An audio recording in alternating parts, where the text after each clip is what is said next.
I can go. So how do you stay motivated during what feels like still times? I think one of the greatest mistakes people do is they forget their why. And there's a myriad of reasons why you forget your why. I think sometimes you become comfortable.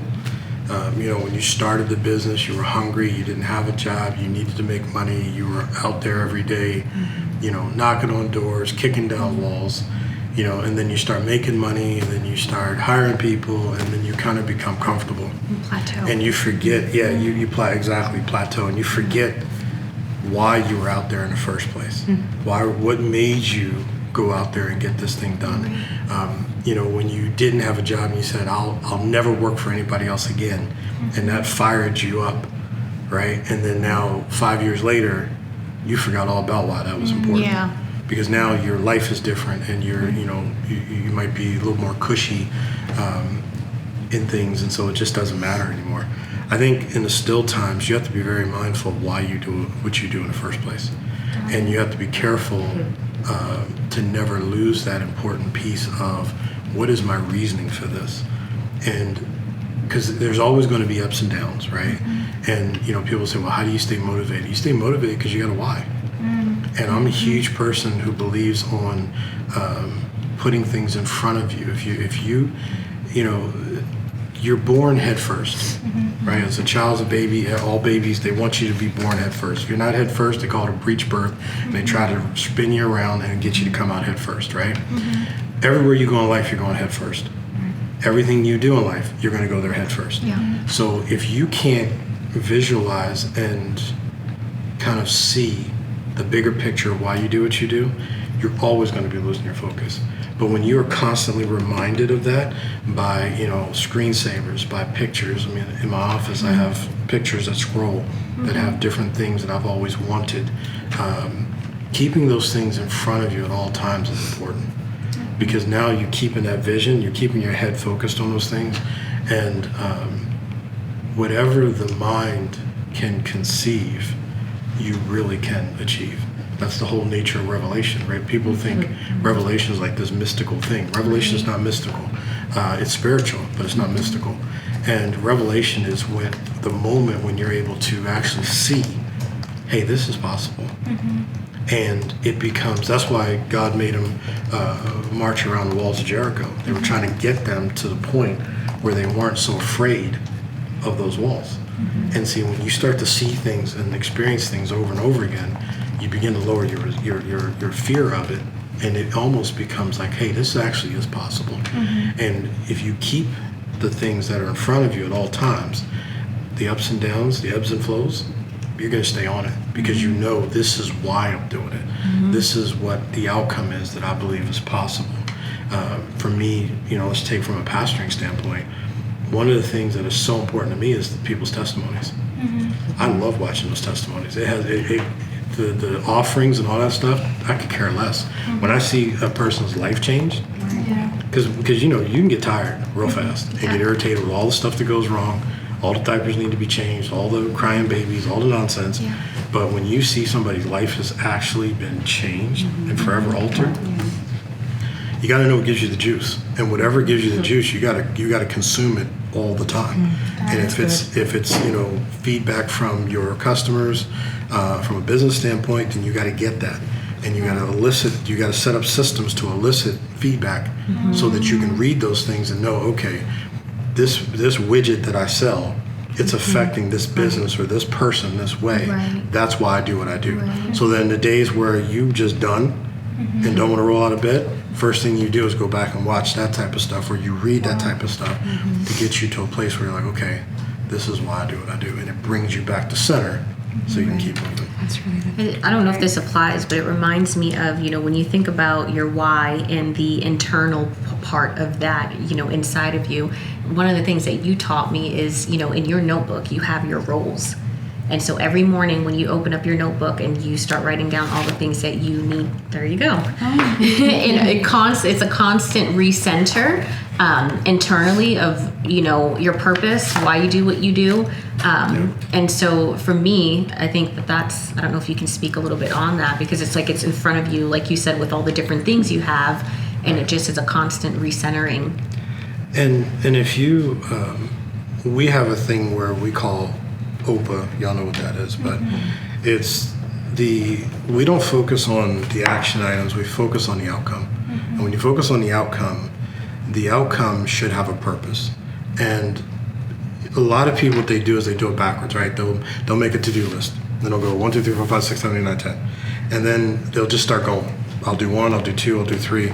Well, 1 cannot be equally as important as 5. Right. But if you start with 1, which is not important, you feel like you did something, but 5 was the one that was really significant, right? Yeah.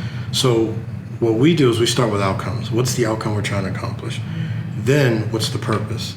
Right. And how this relates to your point is, if you can't come up with a purpose, a why, it's not important.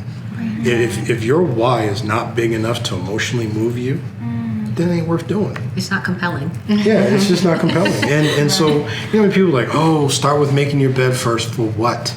Yeah. Making your bed does nothing. I mean, it gives you a false sense of accomplishment. You act like you did something when you really didn't do anything. When you could be working out. When you could be So working out. When we you could be opted doing to not make our bed and not that making your bed is bad, because everybody likes a nice clean room, right? But my point I'm getting at is, when things are compelling to you, when you have a real reason, that's what you're going to do. You're not going to do stuff that doesn't move you, particularly the difficult stuff. When we talk about eat the frog, you know, first thing you do every day is whatever's your most important task is eat the frog, right? But if you don't have a real compelling reason to eat that frog, Yeah, because we're in a generation where checking off that box on our little to-do list, our checklist, it is like so gratifying, but it's like nothing that you did today really affected your real goal in life. and I think that's where thinking and spending time, I think thinking is underrated today. I think people don't really spend a lot of time thinking about what needs to be done. I remember the story about Henry Ford. He had a man who was in an office, and this reporter was coming to interview him. And so as she was walking past the door, this dude's sitting in his office with his pen in his mouth, his feet up on the table. And so she goes in to interview him, and when she comes back out, she walks past this dude's office again, and he's sitting there with the pen in his mouth, his feet up, staring out the window. And so as she's walking with him, she goes, this guy, I've been in here an hour, and this dude's just been sitting here with his pen in his mouth, with his feet up, looking out the window. And he said, yeah. He goes, that's what I pay him to do. I pay him to think. And see, people don't understand, innovation and clarity comes only when you think. And today, because we have, the industrial age brought about workers in a wheel, cogs in a wheel. Everybody is just a gear, right? And so the industrial age came about and taught everybody, you do this specific task, you do this specific task, you do this specific task, and everybody does their little tasks, and it all works together. I'm not going to pay you what we get made, what we make, because you're just a cog in a wheel. Now we're getting where people are not just doers, but they're makers. They're actually people who create.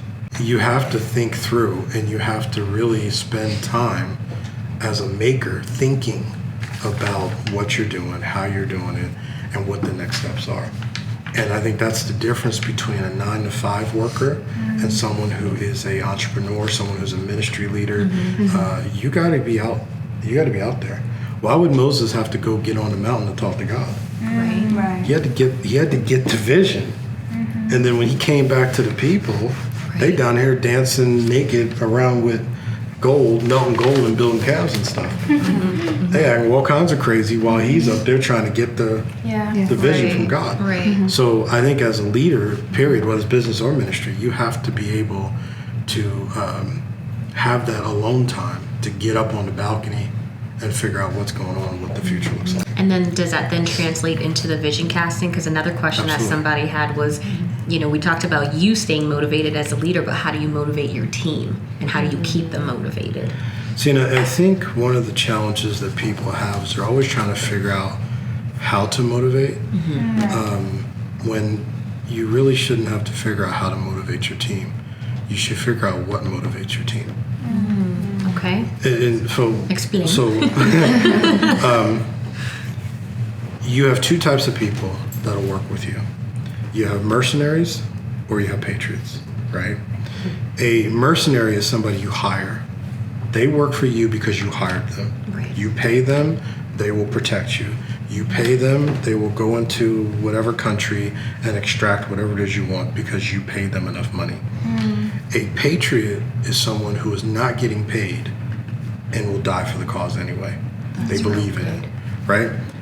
How do you motivate a mercenary? You got to find a way to motivate a mercenary. You got to find out what they're about, what it is. Yeah, money, yeah. right? Like how. Right. A patriot does not need to be motivated because they believe in what they're doing. Gotcha. And I think a lot of people don't understand that their business problems are really recruiting problems in disguise. Wow.